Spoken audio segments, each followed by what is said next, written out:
जोहार दोस्तों, मैं स्मृति ऐश्वर्या आप सभी का स्वागत करती हूँ। आज की क्लास में आप लोग 11th जेपीएससी के लिए और जेएसएससी के लिए झारखंड की जनजातियों को पढ़ेंगे। यदि आपको इसके पीटी और मेंस के कोर्स लेने हैं, क्लासेस करने हैं, तो धुरीना ऐप डाउनलोड कीजिए और वहाँ पर आपको इसके क्लासेस मिल जाएंगे। 4500 का ये बैच बना हुआ है पीटी और मेंस का।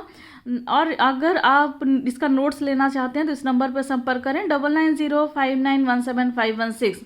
चलिए अब हम लोग झारखंड की जनजातियों के बारे में क्लास को शुरू करते हैं और महत्वपूर्ण जानकारी लेते हैं। और ये सार संग्रह है जो परीक्षा के लिए बहुत ही इम्पोर्टेंट है। अभी वर्तमान में कुल 42 जनजातियां हैं। अक्सर आपको किताबों में या फिर 32 जनजातियां मिलेंगी, लेकिन 10 नए बने हुए जनजातियों का जो संक्षिप्त विवरण है वो इस प्रकार से है। अब 10 नए कौन कौन सी जनजातियां हैं जो बनी हैं, किस तरीके से बनी हैं और कब बनी हैं, तो चलिए इसको हम लोग देखते हैं। नए बनी जनजातियों का संक्षिप्त विवरण, ये 5 अप्रैल 2022 का दिन है और लोकसभा में ध्वनि मत से इस विधेयक को पारित कर दिया गया।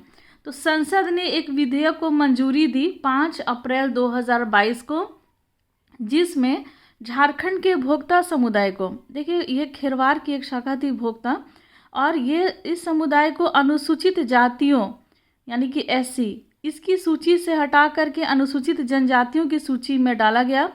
यानी कि जो भोक्ता समुदाय था ना दोस्तों, ये वाला, तो ये खेरवार की एक शाखा थी और ये अनुसूचित जाति में शामिल था। अब इनको क्या किया गया है, अनुसूचित जाति से अब ये अनुसूचित जनजातियों की श्रेणी में आ गए हैं। और केवल भोक्ता ही नहीं, कुछ अन्य भी समुदाय हैं, इनको जनजाति की सूची में शामिल करने का प्रावधान किया गया है इस विधेयक के माध्यम से। लोकसभा ने संविधान संशोधन विधेयक 2022 को लोकसभा में ध्वनि मत से ये पारित किया गया। किसको? तो संविधान संशोधन विधेयक 2022 को, और इससे मंजूरी मिल गई।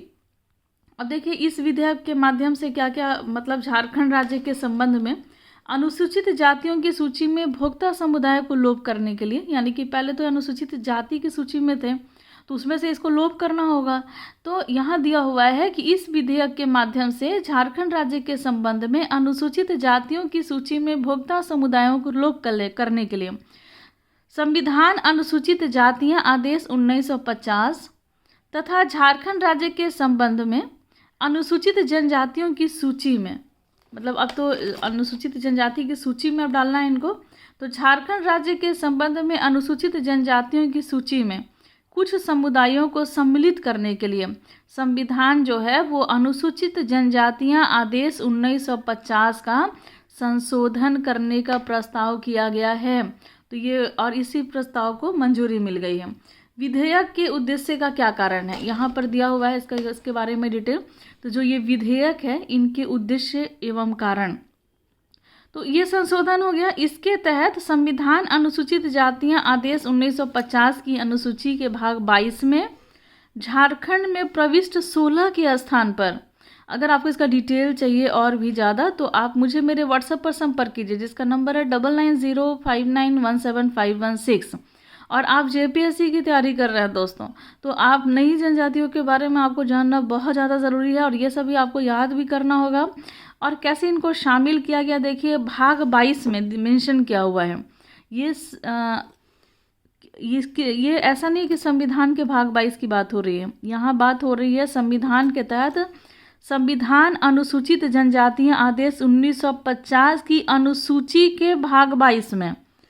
और झारखंड, उसमें अलग अलग राज्यों के बारे में वर्णन किया गया दोस्तों। उसमें झारखंड वाला जो सेक्शन है, झारखंड में प्रविष्ट 16 लिखा हुआ है, मैं आपको इसका डिटेल भी दे दूंगी। इसके स्थान पर खरवार भोक्ता, खरवार पहले से ही शामिल था। अब नए बने कौन कौन, तो देखिए भोक्ता देशवारी, गंझू, दौलतबंदी, पटबंदी, राउत, मझिया और खैरी को रखा गया है। बहुत इंपॉर्टेंट ये डेटा है, अगर आप इसे भूल जाते हैं, नोट कर नहीं करते हैं, और यहाँ से क्वेश्चन आपका 11th जेपीएससी में पूछा जा सकता है दोस्तों। चलिए ये सब जनजातियों को शामिल किया गया है। अब देखिए केवल आपने कितने जनजातियों के बारे में पढ़ा, 8, लेकिन 2 और आपको जानने हैं। तो वो 2 और कौन कौन से हैं, तो संविधान अनुसूचित जनजातियां आदेश 1950 के प्रविष्ट 24 में, अब देखिए जैसे वहाँ प्रविष्ट 16 आपने पढ़ा था, यहाँ प्रविष्ट 24 का जिक्र है। प्रविष्ट 24 में पतार के बाद, पतार वहाँ दिया हुआ है पहले से, लेकिन उसके बाद तमरिया अंतर स्थापित किया गया है। और प्रविष्ट 32 में, जैसे प्रविष्ट 16 है, प्रविष्ट 24 है, वैसे ही प्रविष्ट 32 भी है। इसी में पुराण समुदायों को शामिल करने का प्रस्ताव है। तो एक कौन हो गया? तमरिया, एक हो गया पुराण। और यहाँ क्या था? भोक्ता, गंझू, देशवारी, दौलतबंदी, पटबंदी, राउत, मझिया और खैरी, इन सबको यहाँ पर रखा गया है। इतना डिटेल आपने जान लिया और मुझे उम्मीद है कि आपको समझ में भी आ गया होगा। बहुत आसान करके मैंने आपको बताया है। अब कितनी नई जनजातियाँ बन गई हैं दोस्तों? तो 10 नई जनजातियाँ आ गई हैं। अब चलिए हम लोग जनजातियों की विशेषता के बारे में हम लोग अगली क्लास में हम लोग जानेंगे। तो आज बस इतना ही। और सभी विशेषता, ये प्रजाति के रूप में कैसी है, इनकी भाषा क्या है, अखड़ा क्या कहलाता है, सरना क्या कहलाता है, ससान क्या कहलाता है, इन्हीं के बारे में अब हम लोग डिटेल में आगे हम लोग एक एक करके जानेंगे। तो आज बस इतना ही दोस्तों, मिलते हैं नेक्स्ट क्लास में, लेते हैं आपसे विदा। धन्यवाद।